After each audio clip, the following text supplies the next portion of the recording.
주시옵소서. 그래서 주님의 마음 알아서 주님의 뜻대로 살아갈 수 있는, 살아가기로 결단하는 귀한 시간이 될 수 있도록 인도하여 주옵소서. 감사드리옵고 예수 그리스도 이름으로 기도드립니다. 아멘. 오늘 우리에게 주시는 하나님의 말씀은 요한계시록 17장 말씀입니다. 요한계시록 17장 1절에서 18절 말씀입니다. 요한계시록 17장 1절에서 18절 말씀을 저 한 절 여러분 한 절 교독하시도록 하겠습니다. 또 일곱 대접을 가진 일곱 천사 중 하나가 와서 내게 말하여 이르되 이리로 오라. 많은 물 위에 앉은 큰 음녀가 받을 심판을 내게 보이리라.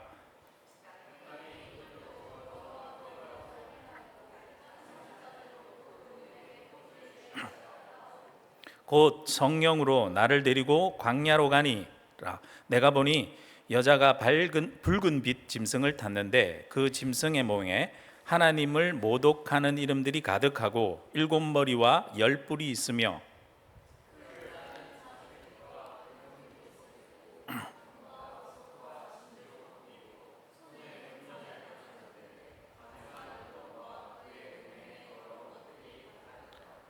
그의 이마에 이름이 기록되었으니 비밀이라 큰 바벨론이라 땅의 음녀들과 가정한 것들의 엄이라 하였더라.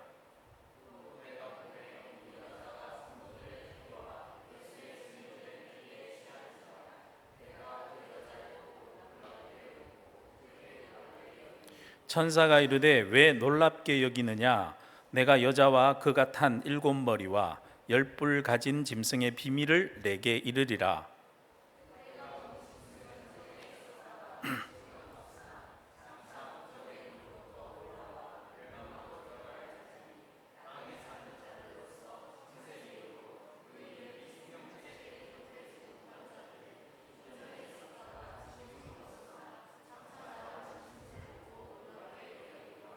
지혜 있는 뜻이 여기 있으니 그 일곱 머리는 여자가 앉은 일곱 산이요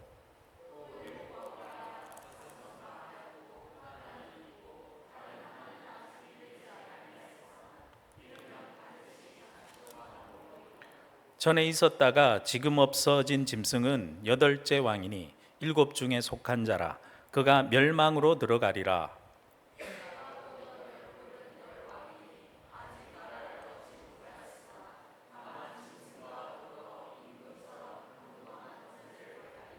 그들이 한 뜻을 가지고 자기의 능력과 권세를 짐승에게 주더라.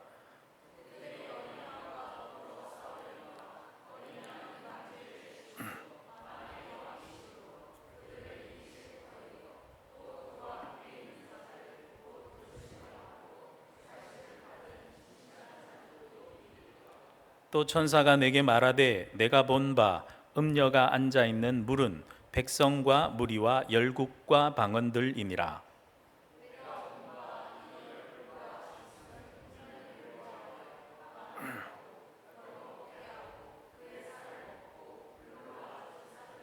이는 하나님이 자기 뜻대로 할 마음을 그들에게 주사 한 뜻을 이루게 하시고 그들의 나라를 그 짐승에게 주게 하되 하나님의 말씀이 응하기까지 하심이라. 또 내가 본 그 여자는 땅의 왕들을 다스리는 큰 성이라 하더라. 아멘. 6장에서 16장까지 요 앞장까지 일곱 인을 떼고 일곱 나팔을 불고 일곱 대접의 재앙에 대한 내용들이 쭉 이어졌었습니다. 이 마지막 일곱 대접을 공중에 쏟았을 때 16장 말씀에 보면 16장 19절 말씀에 보면 큰 성이 세 갈래로 갈라지고 만국의 성들도 무너지니 큰 성 바벨론이 하나님 앞에 기억하신 바 되어 그의 맹렬한 진노의 포도주 잔을 받으매라고 했었습니다. 그래서 17장 오늘부터 17장 18장까지 큰 성 바벨론이 심판받아서 멸망하는 장면이 나옵니다. 마치 일곱 대접이 다 부어지고 그 중에서도 돋보기로 더 자세히 이 부분을 바벨론이 멸망받는 장면을 더 이렇게 확대해서 보는 것 같습니다. 17장에서 요한은 환상으로 본 것에 대해서 보여주고요. 18장에 가서는 요한이 들은 것, 천사로부터 들은 것에 대한 내용을 계시해 줍니다. 이후에 대체적으로 어떻게 내용이 흘러가냐면 하나님을 대적하는 세력들이 하나하나 모두 심판받고 멸망하는 장면이 쭉 이어집니다.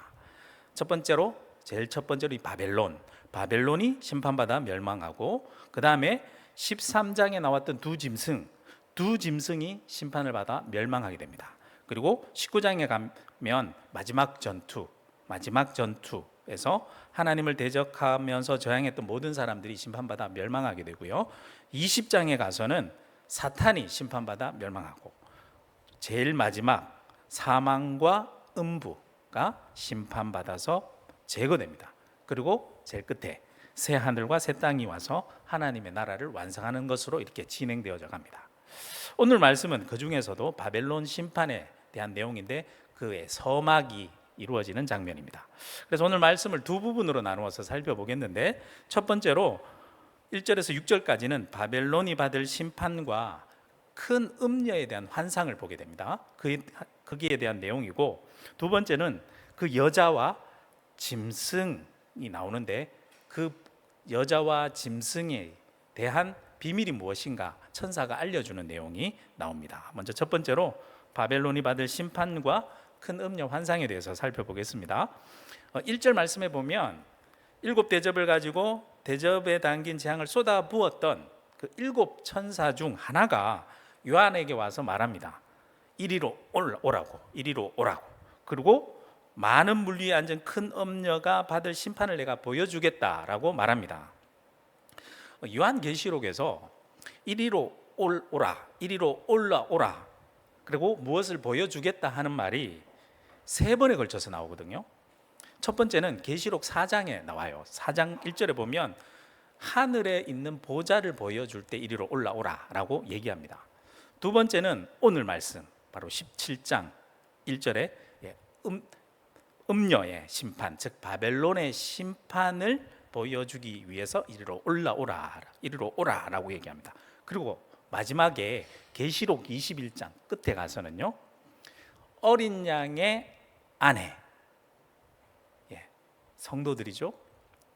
그리고 새 예루살렘이 보여주는 장면, 그러니까 중요한 장면을 보여줄 때에 이리로 올라오라, 내가 이것을 보여주겠다라고 얘기합니다.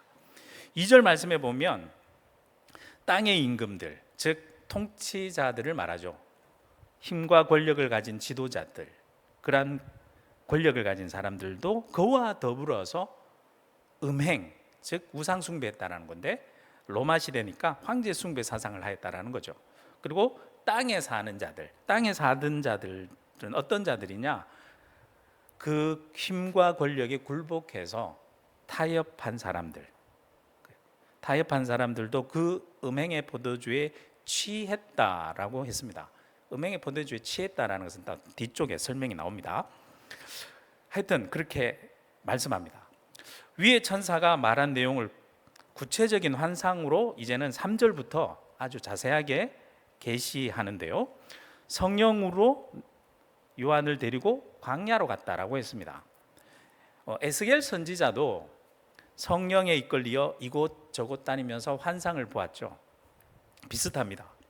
요한계시록에서도 이렇게 성령에 이끌려 환상을 보기 위해 움직인 장면이 1장에도 나오고 4장, 그리고 오늘 17장에 나오고 또 21장에 나옵니다. 중요한 장면마다 나오죠.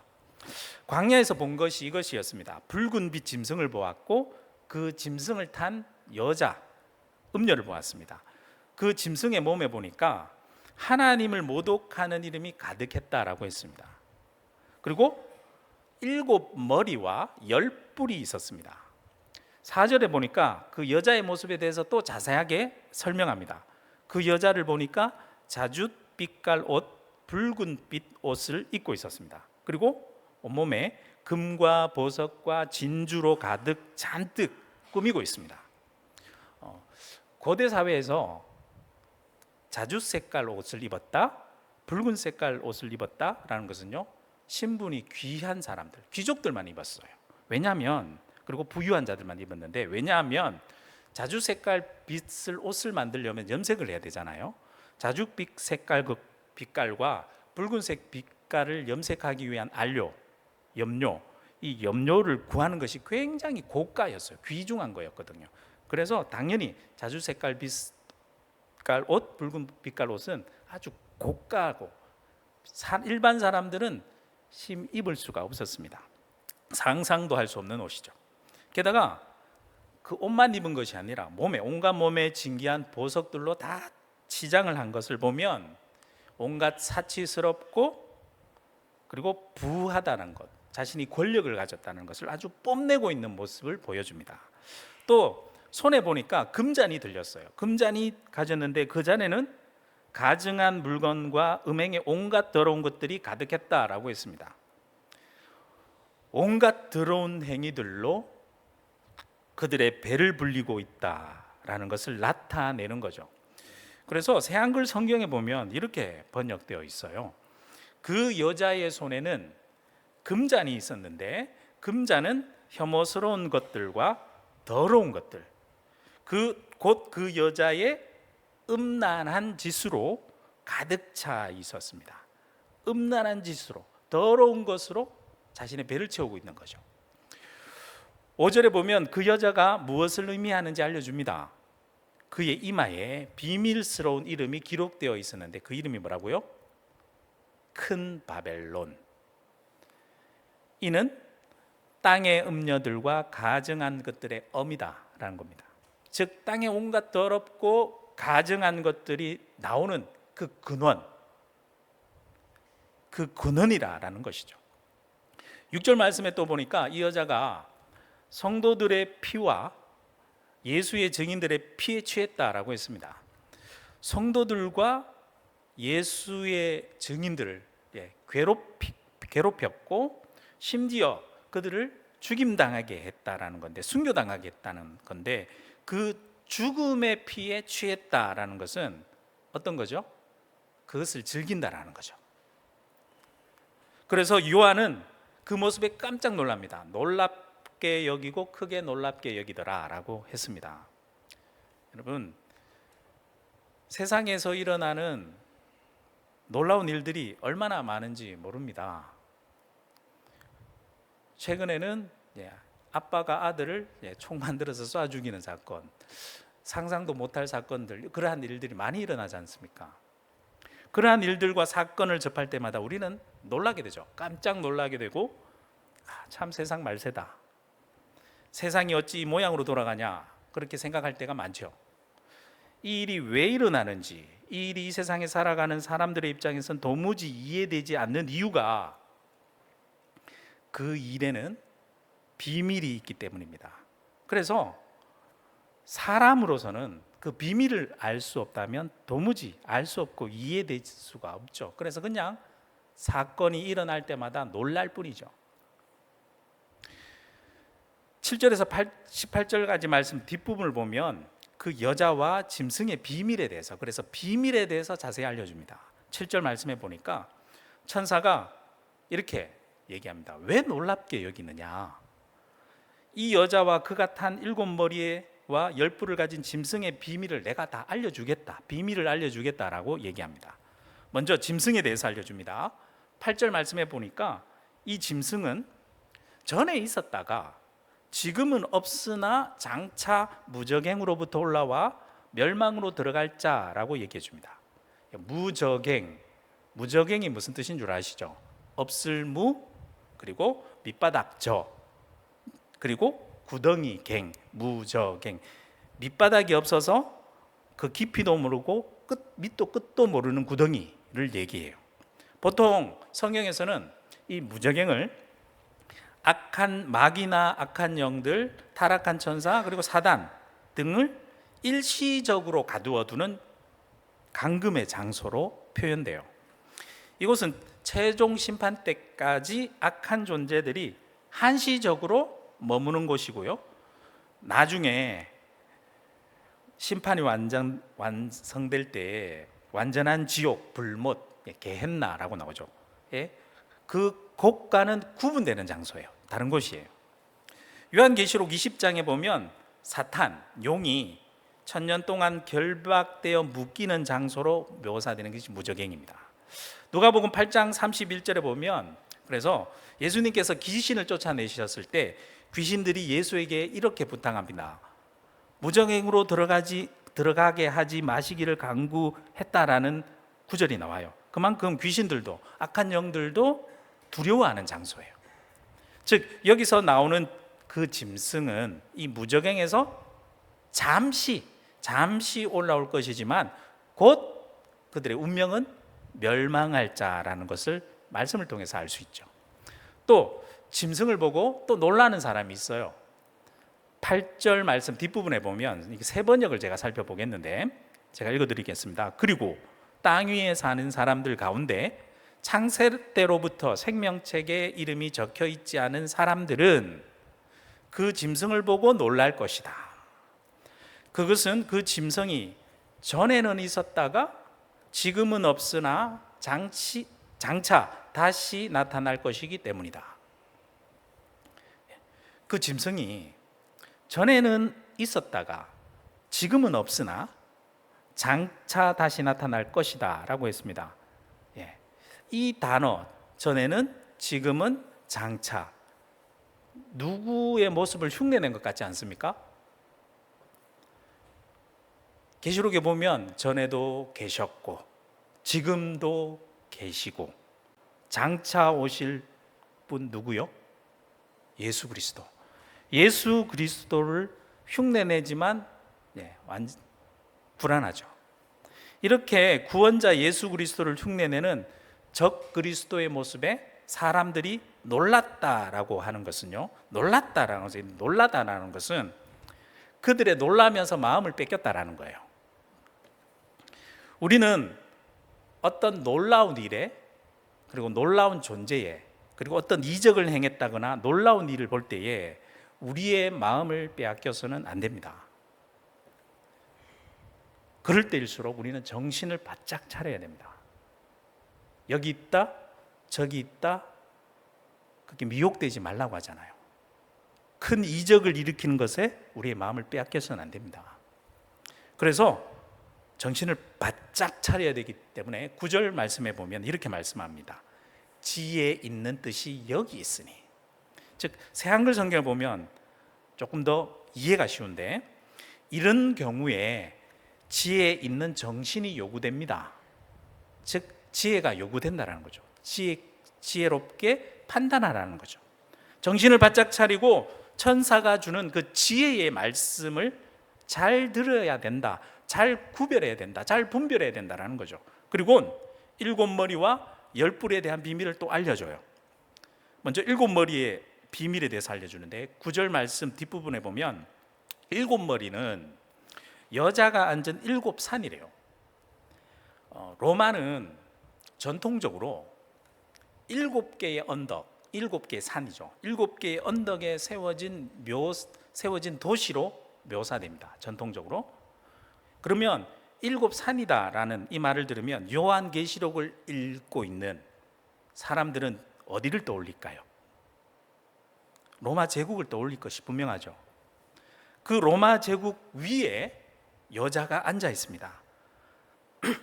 마치 저 하늘에 하늘 보좌에 앉은 하나님을 닮은 것 같지만 대조되는 모습입니다. 하늘에 앉아있는 하나님 모습과 이 땅에 로마 제국 위에 앉아있는 여자의 모습. 여자는 땅 위에서 막강한 힘을 가지고 있는 그 로마 제국 위에 앉아 아주 천하를 호령하는 것 같은 모습입니다. 10절 말씀해 보니까 또 7머리는 7왕이라고 했어요. 아마 로마 제국의 왕들을 말하는 것 같아요. 이들에 대해서 좀 더 설명하는데 5왕은 이미 망하였고 하나는 지금 있고, 그리고 다른 하나는 아직 이르지 아니했다. 그래서 5 더하기 1 더하기 1에서 7이죠. 이 왕을 누구를 가리키는 걸까요? 로마 제국의 왕이라면 어떤 사람들은 이거 찾겠다고 네로 황제다, 도미티아누스 황제다 등 로마 여러 황제를 놓고 막 이렇게 맞춰보고 저래 막 해석해 봐요. 실제로 누구를 가리키는 것일까 찾는 것은, 그런데 제가 보기에는 어리석은 짓인 것 같습니다. 요한계시록에 나오는 숫자는요, 실제적인 숫자로 해석하게 되면 14만 4천 명을 실제적인 숫자로 해석하는 이단도 있잖아요. 그것처럼 미상하게 해석돼요. 실제적인 숫자로 해석하면 오류에 빠지게 됩니다. 묵시문항에서 숫자라는 것은 상징적인 의미를 담은 숫자입니다. 7이라는 것은 완전수이고, 그런데 그 7이 5 더하기 1 더하기 1 나누어 설명한 것은요, 다섯 왕은 이미 망했으나 다 지나갔죠. 하나는 지금 있어요. 그리고 지금 요한계시록을 읽는 고난과 박해를 당하고 있는 성도들이 겪고 있는 지금 현재를 말해요. 그리고 앞으로 다가올 하나가 남았잖아요. 하나만 잘 견디면 된다라는 거예요. 다섯은 이미 지나갔다는 거예요.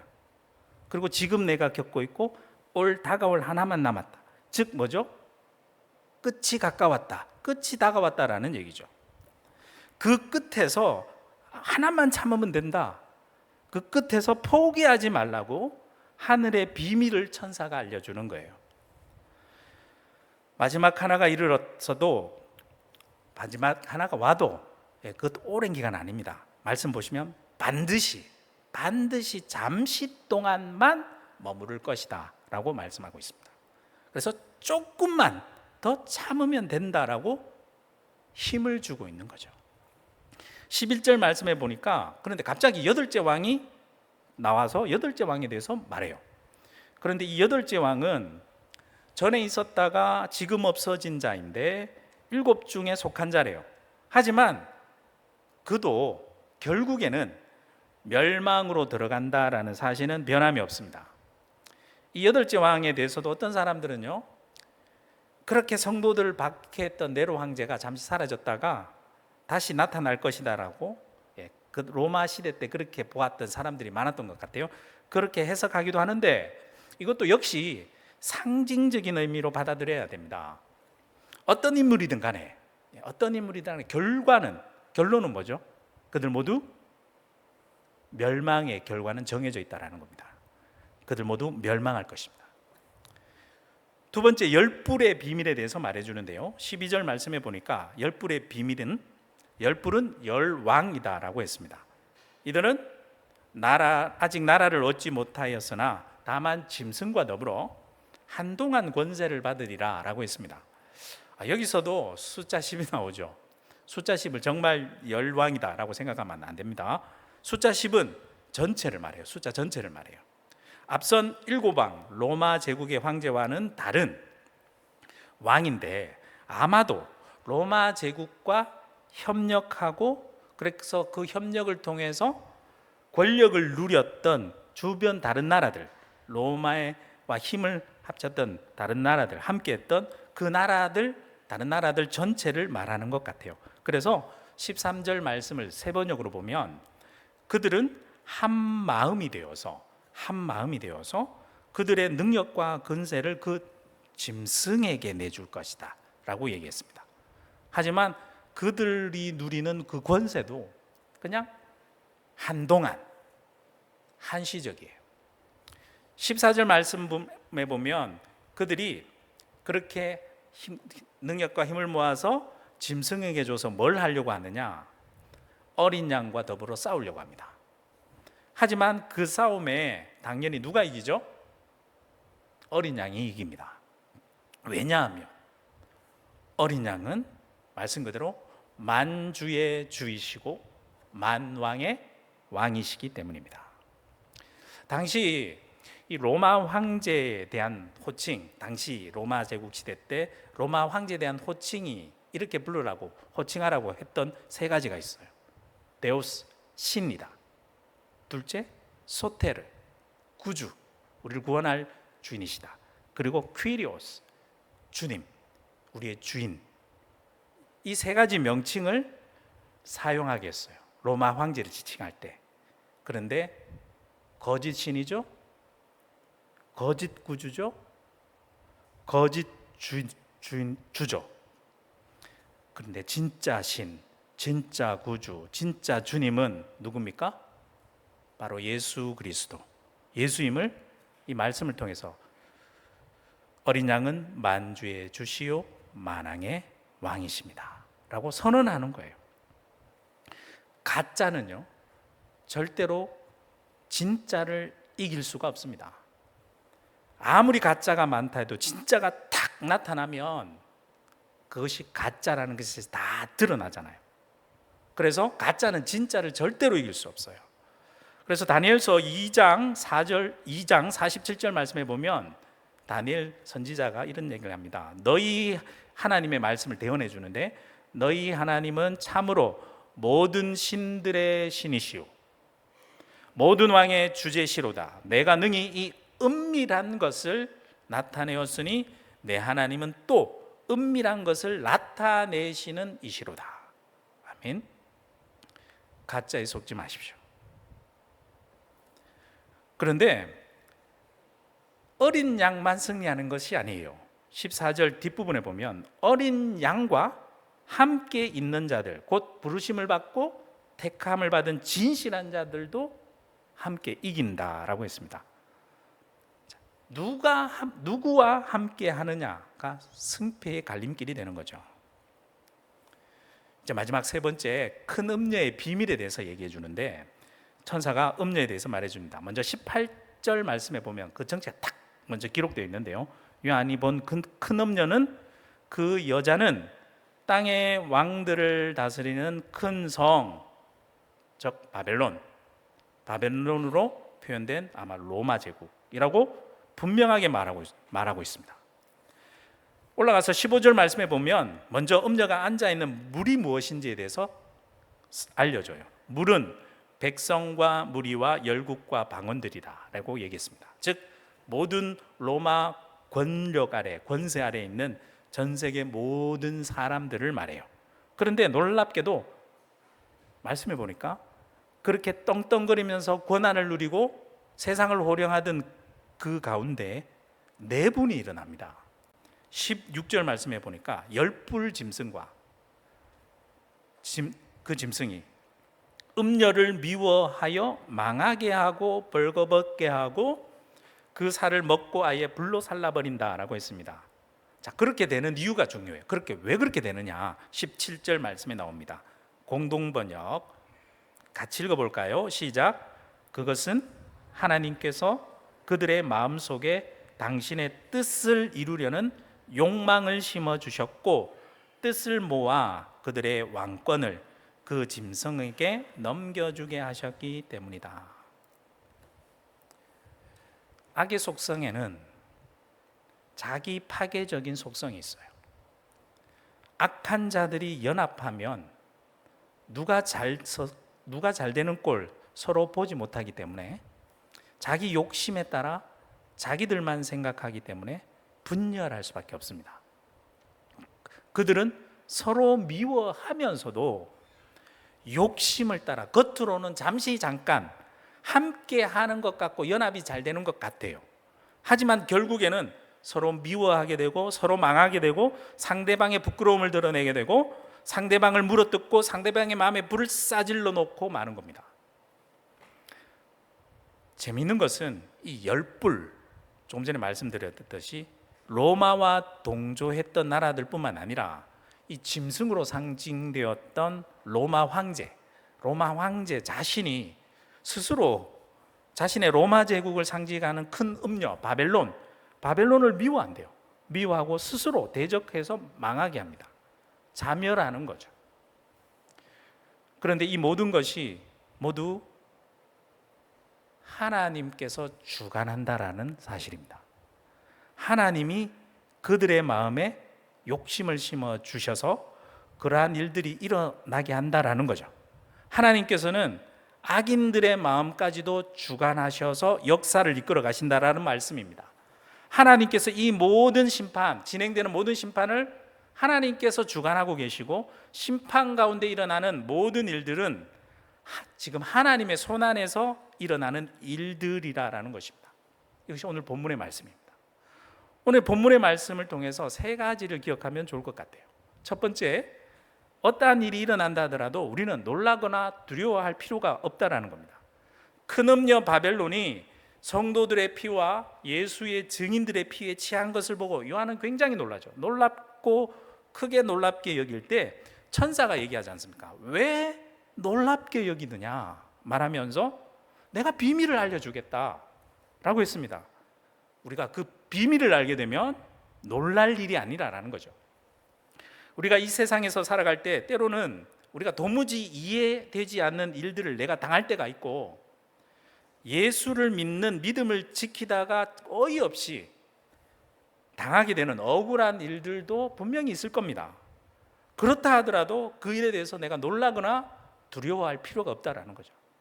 왜냐하면 우리들은 말씀을 통해서 이미 하늘의 비밀을 알고 있는 사람들이기 때문입니다.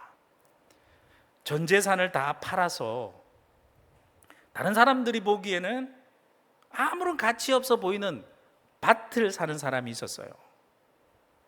어느 날 시장에서 보니까 전 재산, 자기 재산을 다 팔아서 아무런 가치 없어 보이는 돌덩이 하나 사가는 사람을 보고 세상 사람들은 참 이해할 수 없고 정말 바보 같은 짓 한다고 그렇게 말할지 모릅니다. 하지만 그들은 내가 밭에 감추어진 보화를 발견했다라는 것을 모르고, 내가 시장에서 정말 값진 보화를 발견했다라는 그 비밀을 모르기 때문에 그렇게 얘기하는 겁니다. 그 비밀을 안다면, 천국의 비밀을 안다면 우리는 어리석은 일이 아니고 오히려 그 천국의 비밀이 나중에 알려질 때, 다 드러날 때 오히려 나를 놀렸던 사람들, 박해했던 사람들, 그들이 더 깜짝 놀라게 될 줄로 믿습니다. 두 번째, 어린 양과 함께하면 세상의 그 어떤 일도 이길 수 있다라는 거예요. 예수 그리스도가 만주의 주님이시고 만왕의 왕이십니다. 하지만 이 세상은 진정한 주인의 자리에 예수 그리스도 대신에 이 세상의 힘과 권력들, 부를 추구하면서 그것을 추구하는 자기 자신, 자기 욕심에 채우려는 자기 자신을 그 자리에 자꾸 두려고 해요. 자신의 욕심을 따르면 자멸하는 길로 가서 결국 패배할 수밖에 없습니다. 결국 멸망하게 되어버리는 것이죠. 하지만 내 삶의 주인의 자리에 예수 그리스도를 모셔드리고 항상 그분의 길을 따른다면 지금 당장은 힘들고 고난을 당하는 것 같지만 결국은 이기게, 승리하게 되어 있습니다. 예수님께서 이기게 하십니다. 아니, 이미 승리하셨습니다. 그 비밀을 내가 알게 된다면 내가 지금 어떠한 상황에 처한다 하더라도 내 마음이 흔들리지 않죠. 내가 승리하리라 라는 그 믿음 때문에 내가 흔들리지 않고 끝까지 우리에게 주어진 믿음의 자리를 지키면서 끝까지 인내할 수 있는 거예요. 이런 생각해 보세요. 내가 지금 전쟁터에 있어요. 전장에 있어요. 적들이, 총탄이 내가 있는 곳에 사정없이 막 날아들고 있어요. 사방에서 날아들어요. 내가 그래서 몸을 숨기고 있어요. 움츠러들고 있어요. 잘못하면 총에 맞아 죽을 것 같아요. 하지만 아무리 총탄이 나를 향해 쏟아져 들어와도 이상하게 나는 두렵지 않아요. 왜일까요? 왜냐하면 방금 정가를 받았는데, 사령부로부터 정가를 받았는데 곧 적들이 있는 곳에 대포를 쏠 준비가 다 되어 있고, 그리고 전투기가 떠서, 후방에서 전투기가 떠서 그 적들이 있는 곳을 쑥대밭으로 만들 거리라는 정가를 받았기 때문이에요. 그렇다면 지금 내가 나를 향해서 무서운 총탄이 사방에서 쏟아진다 하더라도 나는 전혀 두렵지 않죠. 적들에게 항복하지 않죠. 끝까지 아군의 편에서 내가 지켜야 하는 자리, 그 자리를 지킬 수 있게 되는 겁니다. 그리고 잠시 후면 예수 그리스도의 대포로 말미암아 빵! 전쟁이 다 끝나게 되고 우리는 최종적으로 승리하게 될 것이기 때문입니다. 마지막 세 번째, 모든 것은 하나님의 뜻대로, 말씀대로 이루어진다라는 겁니다. 이 세상에서 악인이 무슨 일을 벌이든지 온갖 놀라운 일들이 일어난다 하더라도 우리는 그 모든 일들이 하나님의 뜻대로, 하나님께서 말씀하신 대로 하나님이 역사하는 손길 안에서 다 이루어지는 일임을 알아야 됩니다.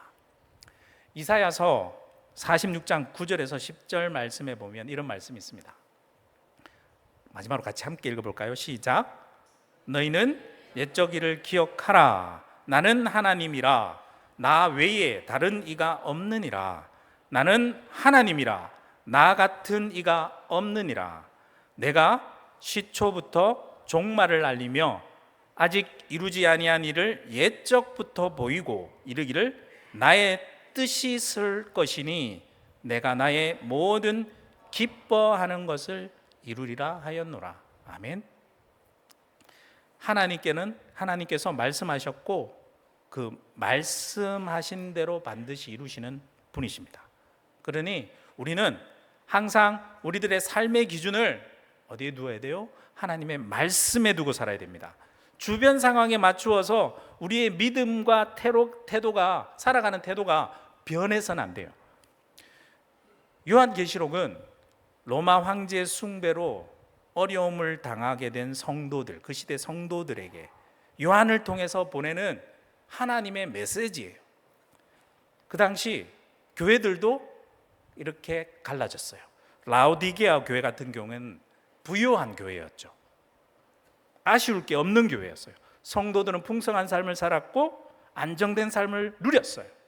그런데 왜 그렇게 누릴 수 있었냐? 로마와 타협했고 협력했기 때문에 그래요. 그런데 서머나 교회는 어떤 교회입니까? 환난과 궁핍 가운데 있었습니다. 로마의 황제 숭배를 끝까지 거부해서 그렇게 환난과 궁핍 가운데 있고 핍박 가운데 있었어요. 그런데 요한계시록에는 어떤 메시지를 보냅니까? 라오디게아 교회는 책망만 받습니다. 서머나 교회는 칭찬만 받습니다. 우리 교회는 어떠한 교회의 모습을 따를 것인가요? 요한계시록은 계속해서 우리에게 계속해서 질문을 던져요. 우리는 어느 편에 설 거고 어떠한 삶을 살아갈 것인가? 지금 나는 어디에 서 있나? 지금 환난과 궁핍과 박해 가운데 있다 하더라도 내가 예수 그리스도 편에 서 있는가? 아니면 수시로 변하는 주변 상황에 때로는 세상에서 힘과 권력을 가진 그 사람의 내가 좀 편하게 살아보겠다고 그 편에 서고 있는 것은 아닌가? 지금 현재 보이는 상황만 놓고 본다면 미련하게 예수님 편에 서는 것이 참 어리석어 보이고 눈치 빠르고 지혜롭게 상황에 따라 잘 판단해서 대세를 따라 가는 것이 아주 지혜로워 보일 수는 있어요. 하지만 요한계시록을 통해서 하늘의 비밀을 알게 된다면, 하늘의 비밀을 보게 된다면 상황이 완전히 역전돼 버립니다. 어리석어 보이는 예수를 따르는 자가 최종적으로 승리하는 진짜 지혜로운 자가 되고, 상황에 따라 지혜롭게 대응하는 자가 결국 자멸하여서 오히려 정말 어리석기 짝이 없는 자가 되어 버리는 것입니다. 진정한 역전의 용사는요, 예수 그리스도예요. 예수 그리스도는 십자가를 지시고 죽으셨잖아요. 그런데 그 죽음이 오히려 생명을 낳게 되는, 죽음에서 생명으로 바꾸는 역전이 일어났지 않습니까? 그래서 예수 그리스도가 진정한 역전의 용사예요. 죄로 인한 사망과 죽음이 패했고 부활하심으로 죽음을 이기고 승리하셨잖아요. 십자가를 지심으로 모든 상황을 역전시켜 승리하신 그 어린 양 예수 그리스도의 편에 내가 당당히 서는 그러한 저와 여러분들이 되시길 소망합니다. 끝까지 승리하신 예수 그리스도 편에 서서 내가 살아갈 때 나를 쓰러뜨리려고 사방에서 쏘아대는 사단의 온갖 유혹과 그 공격 속에서도 우리는 끝까지 우리에게 알려주신, 보여주신 이 귀한 비밀의 말씀, 하나님의 말씀, 그 끝까지 붙들고 최후 승리할 그날까지 나의 마음속에 자리 잡은 그 예수 그리스도의 자리, 그 자리를 빼앗기지 않고 끝까지 예수 그리스도와 함께 살아가시는 저와 여러분들이 되시길 주님의 이름으로 축복합니다.